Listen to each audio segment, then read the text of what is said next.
E agora nós vamos falar sobre um tema muito importante, a leucemia, uma doença que afeta o sangue dos pacientes. E para esclarecer as principais dúvidas, contamos com a presença da doutora Vitória Ceni Silva, médica hematologista do São Lucas Hospital Center, que vai nos ajudar a entender como identificar os sinais de alerta e os avanços no tratamento dessa doença. Olá, doutora, seja bem-vinda novamente ao São Lucas 24 Horas. Muito obrigada, agradeço muito pelo convite. E hoje nós vamos falar sobre um assunto que recentemente tem ganhado destaque, que é a doença da leucemia, né? A leucemia. Doutora, para a gente começar explicando, porque é uma doença que ela é popularmente conhecida, mas ao mesmo tempo a gente não se sabe muito sobre ela. Nossa, né? Perfeito. Acho que você colocou de uma forma muito pertinente que ao mesmo tempo em que tem alguns conceitos em que as pessoas se conhecem muito pouco sobre ela. Então, de fato, a leucemia, né? Ela é um câncer do sangue, especificamente de uma célula do sangue, o glóbulo branco. Lembra o glóbulo branco, aquela célula de defesa do nosso organismo? Também o termo técnico para glóbulo branco são os leucócitos. Então, quando surge um câncer ali nessa célula, lá dentro da medula óssea, que é o órgão produtor dessas células, a gente tem a leucemia. Então, doutora, a gente entendeu um pouquinho do que é a leucemia, mas existem diferentes tipos? Como que ela também se caracteriza? Tem categorias de leucemia? Isso, exatamente. Eu acho que, por isso que a gente comentou antes, ao mesmo tempo que ela é conhecida, ela não é muito bem conhecida, porque existe uma grande classificação das leucemias que é dividir em dois tipos de leucemia. As leucemias agudas e as leucemias crônicas. E isso é essencial, tanto para o diagnóstico, quanto para o tratamento, quanto para o prognóstico, sabe? Então, a gente tem as leucemias agudas, que de fato são aqueles cânceres bem agressivos, são as leucemias mais agressivas que a gente tem, que elas acontecem de forma muito rápida, elas debilitam muito o paciente e a gente tem que agir e tratar de forma igualmente intensa, sabe? Porém, do outro lado, existem as leucemias crônicas, que também são cânceres dos leucócitos, mas elas têm uma característica de ser mais indolente, com um crescimento mais lento, que não, em geral não gera tanta repercussão no paciente. Então, a gente sempre tem que saber qual é o tipo, principalmente o paciente, né? A gente tem que saber qual é o tipo de leucemia dele, porque isso diferencia muito, assim, tratamento, prognóstico e tudo mais. Em geral, doutora, os sintomas e sinais também diferenciam de uma para outra? Sim, perfeito, exatamente.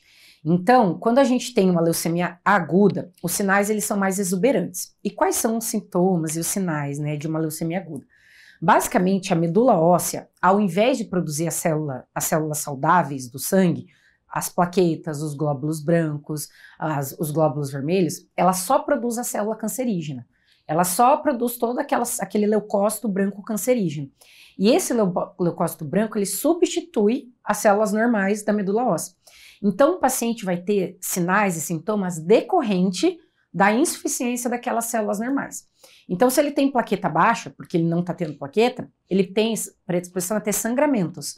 Sangramentos pelo nariz, sangramentos pelas gengivas, hematomas espontâneos pelo corpo, sangramento pelas fezes, pela urina. E quando eu digo sangramento antes de assustar muitas vezes. É aquele sangramento espontâneo, sem nenhum fator, não mudou o tempo, não tem problema no nariz, começa a sangrar. Então, esse é um sintoma da plaqueta baixa. Outro sintoma é como a pessoa tem menos glóbulos vermelhos, ela tem anemia. Então, o que são os sintomas da anemia? Fraqueza, indisposição, cansaço fácil. Até mesmo a palidez, né? Palidez cutânea, fica mais branco, literalmente, porque a anemia, a paciente não tem glóbulo vermelho, não tem o sangue vermelho ali, né? Então tem essa cansaço, pode ter falta de ar, pode ter palpitação no peito.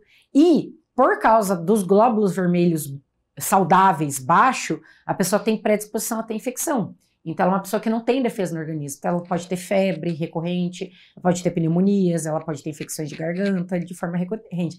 Então, os sinais decorrentes da plaqueta baixa, da anemia e da imunidade baixa. Sim, a grande tríade é como se fosse o cansaço, febre e sangramento. Que é o que muitas vezes a gente mais escuta falar, né? Ver nos filmes, nas novelas e tudo que é. E tudo mais. Então, esses são os sinais, sintomas da leucemia aguda. Porque é um câncer em que a substituição de toda a medula óssea por essa célula cancerígena. E que é muito rápido, em geral, esses sintomas a pessoa começa a sentir em uma semana, 2 semanas, ela já está percebendo que está alguma coisa diferente. Ao contrário das leucemias crônicas. As leucemias crônicas, elas têm uma outra característica em que a medula óssea ainda está produzindo células normais, mas ao mesmo tempo ela também produz a célula cancerígena, então não tem uma falência do resto da medula óssea. Nesses casos, são doenças mais indolentes, assim, e muitas vezes, assim, mais de metade das vezes o paciente não sente nada. É descoberto em exames de rotina. Ele foi lá fazer um check-up ou estava sentindo alguma outra coisa, viu que tinha alguma alteração nos leucócitos. Então, a leucemia crônica, em mais de 50% dos casos, é assintomático o paciente. E aí, no caso, ela também exige um tratamento, doutora, ou não? Nem sempre. Por conta dessa questão dos sintomas. Nem sempre. Tem basicamente 2 tipos de leucemias crônicas, agudas também, né? Porque a gente tem basicamente 2 tipos de glóbulo branco, que é os glóbulos brancos mieloides e os glóbulos brancos linfóides. Então, a gente pode ter tanto as leucemias mieloides quanto as leucemias linfóides. Então, por exemplo, existe a leucemia mieloide aguda, existe a leucemia mieloide crônica, existe a leucemia linfóide aguda e a leucemia linfóide crônica. Dessas crônicas, a leucemia linfóide crônica, ela tem uma característica que nem sempre a gente precisa tratar ela. Tem pacientes que não preenchem critérios de tratamento, a gente fica só em acompanhamento, assim, Perfeito. sabe? A leucemia mieloide crônica a gente sempre tem que tratar, só que é um tratamento altamente eficaz, que é um comprimido via oral, que dá mais de 90% aí de cura. E já para as leucemias agudas, daí a gente tem que tratar com quimioterapia. Que esse é uma parte que a gente já vai entrar ali também, que tem muitas dúvidas a respeito disso também. Ali, exato. Doutora, acho que outra dúvida muito comum é a questão do perfil de paciente. Porque geralmente, até mesmo na mídia, em tudo que se vê, a leucemia ela afeta muito as crianças, certo? Exato. E existe uma causa, uma justificativa para isso? Ainda estão sendo estudados tudo isso? Porque é peculiar mesmo, né? A gente vê que geralmente o câncer em si só, ele acontece em pessoas mais velhas. Exato. E já a leucemia acontece nas crianças. Pois então, a leucemia aguda não é a leucemia crônica. A leucemia aguda, ela é o câncer mais comum da infância. Mais comum do que todos os restos, inclusive no paciente adulto, a leucemia é um câncer raro, assim, sabe? A leucemia aguda, tanto aguda quanto crônica. Na criança muda totalmente, leucemias agudas são os cânceres mais comuns da criança. Não tem uma explicação para isso, sabe? Inclusive, o surgimento da leucemia, tanto em criança quanto em adulto, não tem um fator de risco evidente. Ela é um câncer pouquíssimo associado ao estilo de vida, à alimentação, a cigarro, a bebida, essas coisas, sabe? Hoje em dia, no adulto, tem alguma associação com o cigarro, mas ainda também não é tão marcante assim, sabe? Mas, em geral, as leucemias surgem por erros genéticos. O paciente surgiu ali algum erro genético, alguma mutação que a gente fala, né? Em que o corpo não foi capaz de reparar. Porque todo dia, né, nosso corpo tem os mecanismos de reparação, de evitar esses erros genéticos. E a leucemia surge desse erro genético que não foi reparado. Então, essencialmente, a leucemia, ela não tem um fator de risco, não tem um porquê, porque acontece na criança, porque acontece no adulto. Ela surge de forma aleatória mesmo, assim, sabe? A gente sabe que existem alguns fatores genéticos, algumas síndromes genéticas, como, por exemplo, síndrome de Down, que aumenta o risco para ocorrência de leucemia. Pacientes que já foram previamente expostos à quimioterapia ou radioterapia, que são tratamentos que afetam diretamente o DNA do paciente, a genética. Então, ela é um câncer que surge de mutações genéticas, de erros genéticos, assim. Então, diferente dos outros tipos, que existem formas de prevenção, a leucemia não tem nesse caso, né, doutora? Então, é algo realmente que não tem controle, digamos assim. Não tem controle, é bem frustrante isso mesmo, porque não tem como a gente prevenir. Tem alguns pacientes que a gente vê, assim, essa angústia de por que eu tô com leucemia, sempre fui saudável, nunca bebi, nunca fumei. É porque não tem a ver com isso. Não depende disso, sabe? Então, realmente, a gente não tem formas de prevenir a leucemia, os cânceres hematológicos em geral, e também não existe um exame de rastreio. Por exemplo, diferente... Essa era outra dúvida também, justamente. Exato. Diferente, por exemplo, da mamografia, do preventivo, do exame de próstata para detectar o câncer de forma precoce, não existe um exame que a gente faz rotineiramente para detectar de forma precoce a leucemia. Porque se for uma leucemia aguda, o paciente vai sentir. E vai ser aguda, vai ser rápida. Em questão de 2 semanas ele está indo procurar ajuda. Agora, se for uma leucemia crônica, vai ser em exame de rotina ou porque ele está sentindo algum sintoma inespecífico, constitucional, uma perda de peso, uma fraqueza, algo inespecífico, assim, sabe? E quando a gente fala justamente sobre os sinais e sintomas e o perfil do paciente, é aí que entra também outro fator, né, doutora? Que muitas vezes esse diagnóstico vai depender da ajuda e principalmente do olhar dos pais, do responsável para essa criança, né? Com certeza. Que é quem vai estar ali olhando que tem algo de errado, porque a criança não vai saber expressar muitas vezes. E ele tem a partir de uma idade, que geralmente acontece, que é mais comum, ou por ser criança, ela pode desde os primeiros meses até a adolescência. Infelizmente, pode acontecer desde os primeiros meses, assim. É raro. Pode acontecer raro. Em geral, a gente vê acima dos 2 anos, dos 2 aos 8 anos.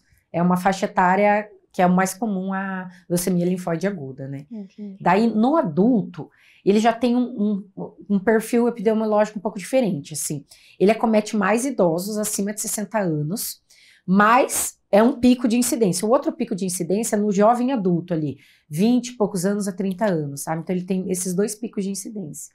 Entendi. Isso também diferencia os tratamentos, né, doutora? Porque quando a gente fala ali da criança, ele já é mais sensível, vulnerável, e o tratamento também vai ser um pouco diferente por conta disso. Isso. E quais seriam as formas de tratamento hoje, doutora? Isso. Então, assim, eu já dei uma pincelada, mas basicamente, leucemias crônicas, vão depender qual é a leucemia, que é porque ou não precisa tratar, ou se tiver que tratar, temos quimioterapias, tanto via oral, para leucemia linfóide crônica, a gente tem imunoterapias, quimioterapias também, tratamento para crônica são mais diversificados, assim. Leucemia aguda é um tratamento, é quimioterapia. Então, leucemia aguda, a gente tem que agir de forma muito intensa, assim, e são quimioterapias, em geral, muito intensas.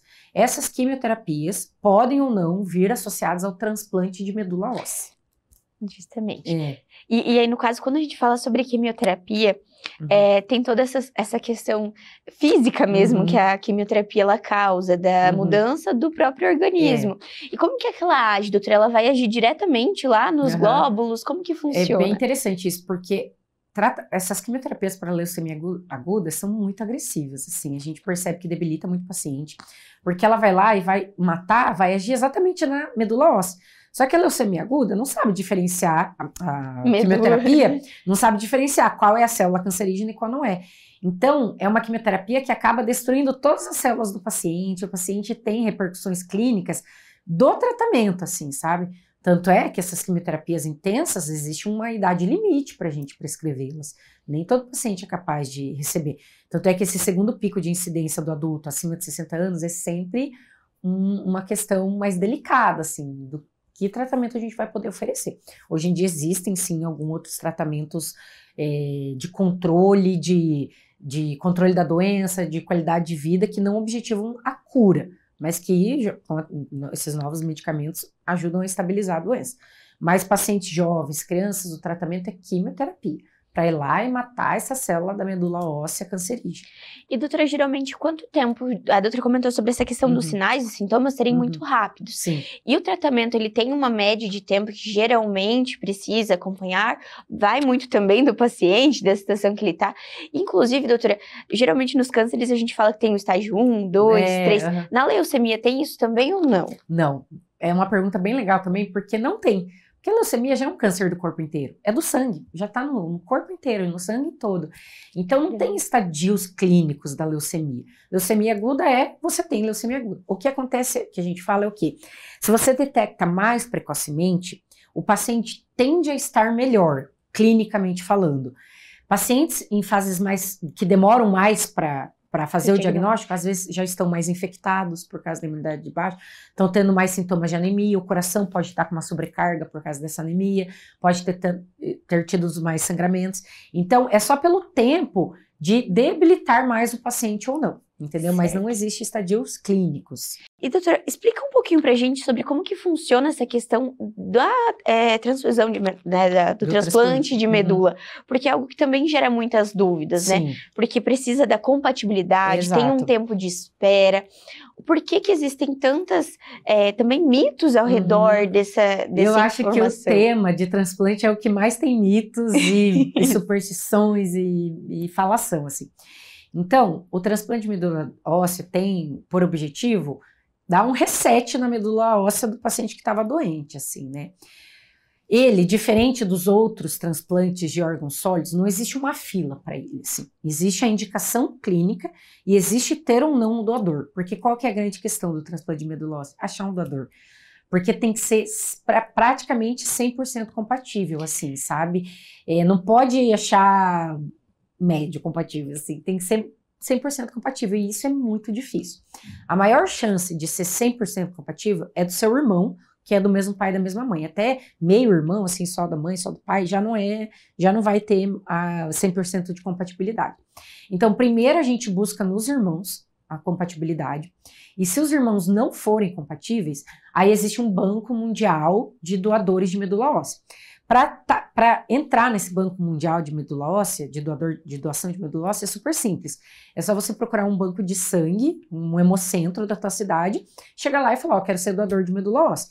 E é uma amostra de sangue que eles coletam, uma amostra de sangue, a doação, é bem simples a coleta. E daí, eventualmente, se um dia você precisar doar a tua medula óssea, eles vão te chamar, vão te convocar, vão te explicar como que vai ser o procedimento. Mas então, a grande questão é achar um doador. E se você tem doador, você transplanta, não tem uma fila que você precisa seguir, porque não depende de órgãos, de pessoas, depende de você ter um doador. E ser um doador é muito específico para aquela pessoa. Muito difícil uma pessoa ter mais do que 2 doadores, assim, sabe? Por isso que não tem essa questão de fila. É mais pela doença, pela indicação e pela compatibilidade, exato. Porque é extremamente minucioso isso que a doutora disse, né? Precisa ser ser 100% ali. 100%. E hoje a gente tem bastante doador, doutora, ou não? Porque eu acho que isso que também dificulta esse processo, né? Não tem. Até pela questão de informação, de como é feita essa doação. Acho que todo mundo tem um pouquinho de receio, medo, né? De como que vai ser. É diferente de um órgão, quando você, né? Perfeito. Que o órgão você não pode ser doador em vida, mas a medula sim, também tem todas essas... Então, eu acho que existem ainda esse banco mundial de doadores, o que acontece? Tem até um número expressivo, mas não é significativo, poderia ser mais. E a grande questão também é que quando você vai lá, se expõe a ser doador de medula óssea, você não sabe se você vai ser ou não ao longo da sua vida. E às vezes quando você fez o cadastro, você tinha um telefone e um endereço. Depois você muda e teu nome ainda está lá no banco de doadores. E eventualmente você vai ser compatível, mas não consegue contato, não consegue te achar. Então também o doador de medula óssea tem que estar sempre atualizando o cadastro no hemocentro, assim, lá no site da doação, do banco de sangue, né? E a doação também, eu acho que uma coisa que envolve um pouco, que tem um pouco de medo, que a doação, ela na verdade não é uma cirurgia nem nada, mas tem que tirar a medula óssea do paciente. E antigamente se tirava só lá docinho aqui da bacia, que daí é um procedimento que tem que ir no centro cirúrgico, o paciente fica sedado, e é tirado ali, entra no osso e tira a medula óssea. Mas hoje em dia existem outras técnicas de doação de medula óssea. Pode tirar como se fosse uma transfusão de sangue também, existe a técnica do osso ali, que dá para ser feito, mas também existe essa técnica que é mais simples assim, que é tirar como se fosse uma doação de sangue. Então isso também acho que já mudou os conceitos, acho que dá para aliviar mais a população, que a adoção de medula óssea é bem mais tranquila. Olha, essa informação é muito importante para a gente divulgar para quem está assistindo, porque justamente, muitas vezes a pessoa tem aquele interesse, mas tem o medo mesmo do procedimento, tem o receio de como que vai ser isso. E doutora, acho que outra dúvida que surge, uma vez que você doa a medula óssea, vai te faltar? O nosso corpo produz novamente? Sim, assim, por 2 dias vai faltar um pouquinho, mas não, a medula do doador é saudável, a gente tem que garantir que ela é saudável, e em 2 dias ela é capaz de se recuperar. Ela vai produzir novamente as células que precisa. Constante, é diferente dos outros órgãos também, que não teremos, né? Que não vai ter, exato, a medula óssea só tá pegando um pouco da tua medula óssea para dar para outra pessoa, mas ela vai se regenerar. Todo dia a gente está produzindo células, todo dia a gente perde, todo dia nossas células morrem e são renovadas, porque a nossa medula é um órgão dinâmico, assim, sabe? Acho que deu pra gente desmistificar esse assunto também. Legal, que bom. E doutora, quando a gente fala sobre essa questão também do tratamento da leucemia, existem muitas dúvidas a respeito da questão da cura, né? Esse paciente que teve leucemia, ele pode predispor a outras doenças futuramente? Uhum. Como que é o acompanhamento depois desse paciente? Porque eu acho que uma vez que você tem uma doença, você já fica com receio, né? Não, imagina um paciente com câncer, um paciente que vive com medo, assim, depois do tratamento. Então, a gente percebe que sim, existem chances de recidiva, de recaída da doença, principalmente nos primeiros anos. E é esse o maior tempo que a gente tem que ficar em vigilância. Um paciente que tratou da leucemia, respondeu, curou, a gente fica pelo menos 5 anos acompanhando o paciente a cada 3, 4 meses, assim, sabe? Depois desse tempo, ele pode até receber alta. Isso garante que nunca mais vai voltar? É aquela história, na medicina nem sempre nem nunca, né?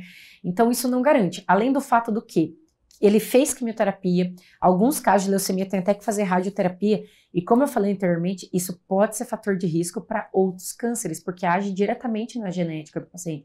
Então, às vezes, essas crianças, por exemplo, que são expostas a quimioterapias, na vida adulta pode ter outros tipos de câncer associado ao tratamento que ela fez lá na infância. Então, sim, é um paciente que tem que ficar fazendo rastreio para cânceres sólidos, né, mama, preventivo, exames de sangue de forma rotineira. Isso é bem importante também de falar, porque uma vez tratado e curado, mas ainda assim é um sinal de alerta para o restante da vida. A gente sabe que ali ele tem um errinho genético, então se ele teve uma vez, tem que ficar em vigilância para que não tenha outras vezes. E doutora, a gente vê hoje também a questão do diagnóstico. A doutora comentou sobre a importância de quanto antes para o tratamento. Como que ele é feito de modo geral? Precisam de exames, que a gente comentou, são exames muitas vezes de rotina, mas de modo mais geral, assim, pra gente entender. A leucemia aguda, apesar de ser um câncer que não tem como prevenir ou rastrear, o diagnóstico é super simples. A gente consegue ver se um paciente tem ou não leucemia por uma coleta de hemograma. Sabe o hemograma, que é aquele exame que coleta do sangue periférico? Super comum que a gente faz. Comum. A gente vê leucemia pelo hemograma. Aí essas especificações que eu falei sobre ser mieloide, sobre ser linfóide, até mesmo sobre ser aguda e crônica, a gente faz a biópsia de medula óssea. Que a gente entra no ossinho, geralmente é no ossinho aqui da bacia, a gente entra com uma agulha ali, tira um pedacinho do ossinho, ali da medula do osso mesmo, a medula óssea, e manda para laboratório, manda para análise, sabe?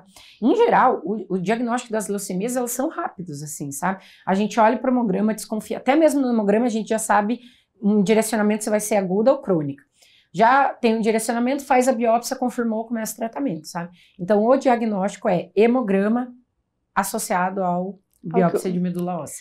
Isso é bem importante pra gente falar. Doutora, pra gente encerrar nossa conversa, que acredito que trouxe muitos ensinamentos e desmistificou muitas informações sobre a leucemia, gostaria que a doutora deixasse uma mensagem para quem está assistindo mesmo, sobre essa importância da informação, informação correta sobre essa doença. Esse tema é bem importante, até tem um mês dedicado às leucemias, né, que é o Junho Laranja, porque de fato eu acho que falta informação sobre essa doença, né? Tem muito medo em cima dela, mas como eu comentei, existem as leucemias agudas, existem as leucemias crônicas, que é importante diferenciar, e tem muitos mitos ainda, principalmente que envolvem o transplante. Então, acho que informação e em busca de conhecimento, assim, de tirar dúvidas, é muito importante, porque hoje em dia a gente tem muito recurso, a gente tem muitas tecnologias que facilitam o diagnóstico, facilitam o tratamento, facilitam a doação de medula óssea e bem mais tranquilo de ser feito, assim. Isso é bem importante. Doutora, muito obrigada pela participação novamente, fica sempre o convite, sempre uma honra tê-la aqui conosco. Muito obrigada, eu que agradeço, fico muito feliz de estar falando sobre esse tema. E o São Lucas 24 horas de hoje fica por aqui, mas não deixe de acompanhar as redes sociais através do @FH São Lucas Cascavel para ficar por dentro de todas as novidades. E até o próximo!